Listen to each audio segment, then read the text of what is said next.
For years, most families living in the tiny village of Beigaoli were allowed just one child each under China's strict population control policy.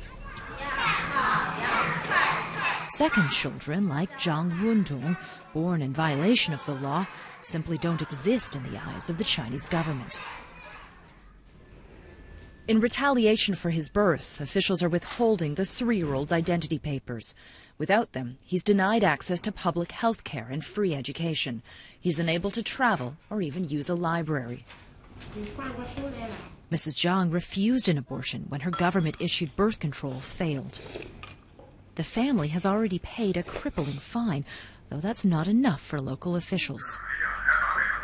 Mr. Zhang secretly recorded what he says are the local authorities voicing their additional demands. Mrs. Zhang must also be sterilized. The couple argues that procedure violates their basic rights. Many women have been sterilized by force. We're scared officials would detain me and make me have the operation if my husband leaves the house. So we just finished our interview with the Zhangs, and their fear was almost palpable. They really are terrified of the local party officials here and what they might end up doing to the family. If you're outside of China, you might think that the communist leaders in Beijing are the ones in charge. But here at the village level, it's the local officials who have the ability to rule with an iron fist. We visited the village's family planning office, but no one was available to speak to us. Repeated interview requests were ignored. Just to the north, on the outskirts of Beijing, this widow is also fighting the unusually harsh punishment she received after having her second child.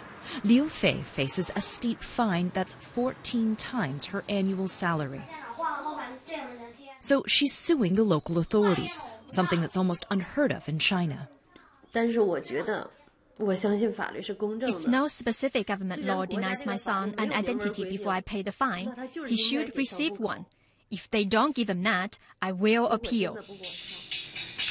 As Ms. Liu's son plays, the court is deciding his future. It's a case that could set a precedent for millions in the same situation, though most agree there's little hope they'll win.